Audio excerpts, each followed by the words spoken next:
Most people think retiring wealthy is about hitting a number, 5 million, 7 million, 10 million. But after more than 20 years investing through multiple market cycles and 8 years running a mortgage broking business, I can tell you thinking this way is exactly how people hit the number on paper, yet do not feel financially free. Because retiring wealthy is not about a headline net wealth, it is about control. For me, retiring wealthy means being able to do what you want, when you want, without stress. That requires liquidity, it requires cash flow, and it requires purchasing power that holds up over time. Net worth matters, but on its own, it does not buy freedom. Now that we are clear on what retiring wealthy actually means, the next step is understanding why so many people get this wrong even when the numbers look impressive. When people hear that someone has a $7 million property portfolio, it sounds like success. And make no mistake, it is a strong position to be in. But paper value and usable income are two very different things. Let me walk through a simple example. A $7 million portfolio generating a 4.5% gross yield produces around $280,000 a year in rent. If that portfolio is geared at 70% loan to value ratio, and interest rates are at 6%, the interest rate bill alone is roughly $294,000 a year. So before expenses, before maintenance, before property management, you're already negatively geared. Even if the portfolio is fully paid off, which takes decades of discipline and debt reduction, you're still exposed to inflation slowly eroding what that income can actually buy you. This is why so many people feel asset rich, but lifestyle poor. Now that you understand the difference between paper wealth and real income, the focus needs to shift to something most people underestimate: purchasing power. Stop worrying about falling behind. Just focus on the next step forward. You're climbing a mountain. You might only see the first ridge, but every step gets you higher. You might slip, you might stuff it up, but as long as you keep moving, you'll be well past the guy who stood still.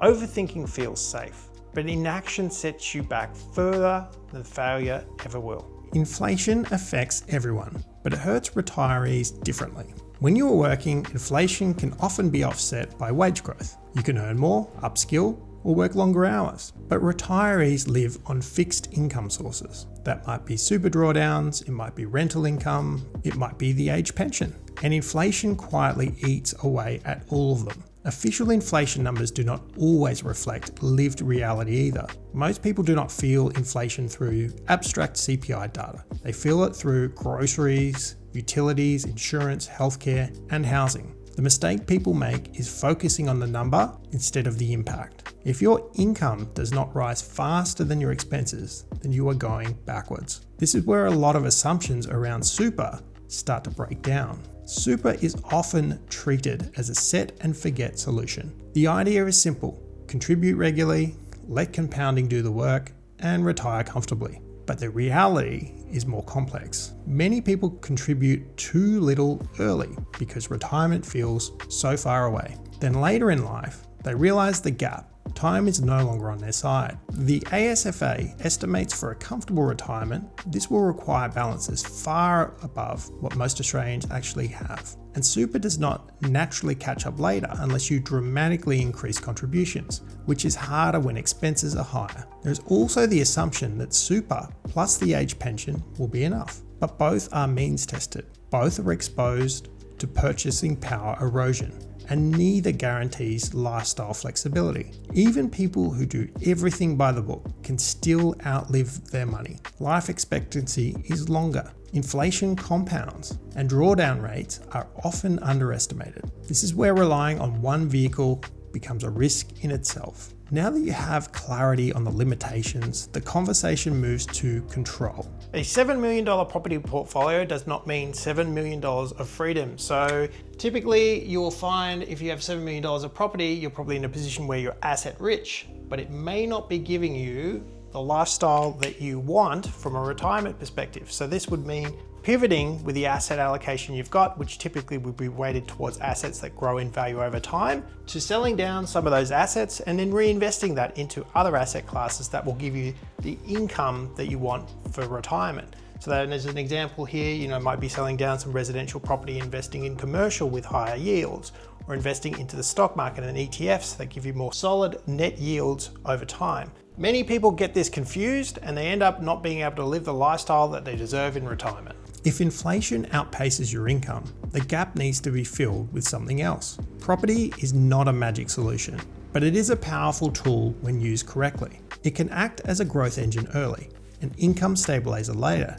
and an inflation hedge over time. Rental income tends to rise with inflation. Property values have historically followed inflationary pressures over the long term, and assets can be sold down, refinanced, or rebalanced to suit different life stages. If growth stagnates in one area, diversification across regions can help manage that risk. The key is understanding that property is not about one outcome, it is about optionality, and that optionality is what gives you control. But control only matters if your strategy can actually be serviced in real life. This is where theory often collides with reality. Many people ask how average income earners service multiple properties. The answer lies in understanding the difference between real-world cash flow and bank assessment models. Banks apply buffers. They shade income, they assess repayments at higher rates over shorter terms. You can be perfectly comfortable month to month and still be told that you cannot borrow more. Life events amplify this. Children reduce borrowing capacity.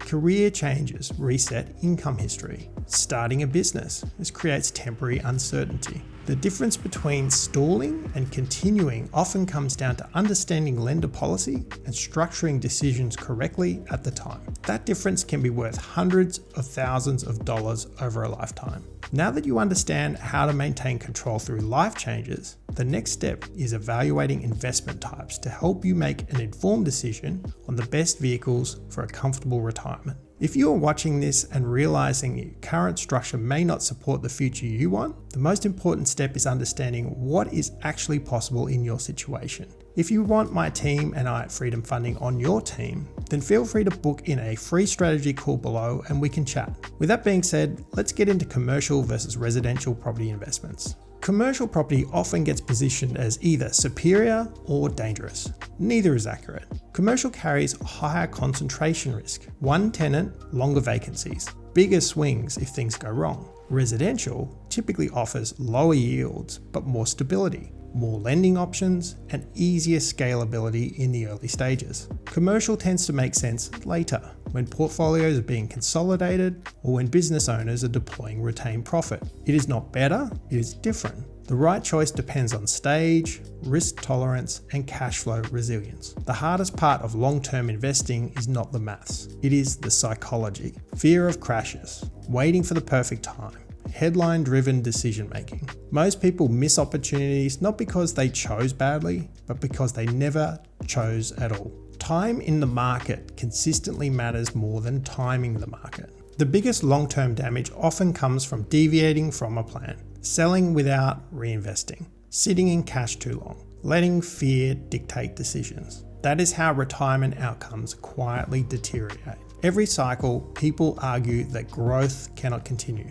I've heard that argument for 25 years. Yet prices rise, costs rise, incomes adjust, inflation persists. The real risk is not that assets stop growing, it is being structurally uninvested in an inflationary system. Living solely off the pension is possible, but it requires an unencumbered home and accepting a lifestyle far below what most people are used to. That may work for some. It is not a strategy, it is a fallback. If you're in your 20s or 30s, time is your biggest asset. Small decisions early compound into massive differences later. Consistency matters more than perfection. Urgency matters more than optimization. If you feel behind, the most important shift is moving from passive to intentional. Nothing changes without action. Okay, so if you want to retire like everybody else just using your super, I'm going to take you through why this can be a bit of a risk. So assume this is your retirement fund. For most people, it is purely super as the vehicle that they're going to use to take them through to retirement.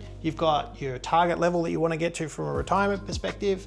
And then you've got a danger level that basically puts you at risk of not having enough money for retirement. You've got your income, which basically is your contributions into super. Now the problem we have is that there's actually a leak in this bucket, which is due to inflation. So inflation erodes the value of money over time. And so you constantly need to be topping up this bucket with additional contributions in order to get there. The second thing is that you've got GFC type events as well, which wipe out a lot of this balance, and you need to work hard again to top it up, which all comes back down to you earning money. Now, the alternative model here is investing in other assets such as property. We attach a little bit of a hose here, and then that helps top your, not necessarily your super, but your retirement bucket up by growing in value over time and also bringing cash flow to the table.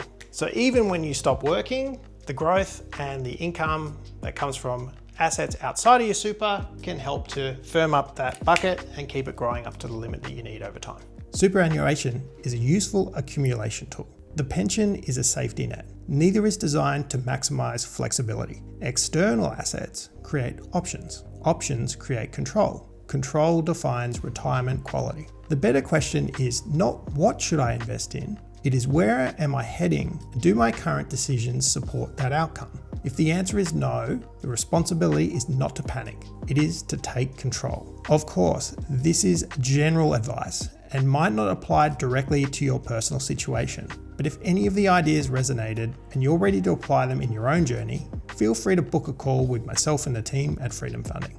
Brokers are paid by the bank, so don't hesitate. The advice is free and open to everyone, no matter where you're starting from and who's ready to set themselves up for change. Thanks so much for watching. I hope you got real value from this video. Smash the like button, hit subscribe, and stay tuned. I'll be posting again next week. See you then.